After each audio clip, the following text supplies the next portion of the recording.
Hello বন্ধুরা, আমি আজকে মোচা দিয়ে মাংসের ঘন্ট করব। মোচা ঘন্ট মাংস দিয়ে। তো তার জন্য লাগছে আমাদের মোচা। আমি এখানে মোচা ধুয়ে বেছে ভাপিয়ে রেখেছি।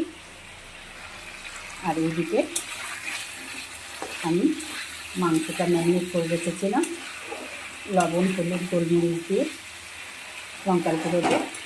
তারপর আদা, রসুন, কাঁচা লঙ্কা পেস্ট করেছিলাম। আর ডুমো আলু ভেজে রেখেছিলাম। তারপর আমি কড়াই তেল দিয়ে খাড়া মশলা দিয়েছি, 2টো তেজপাতা আর লবঙ্গ, এলাচ, দারচিনি।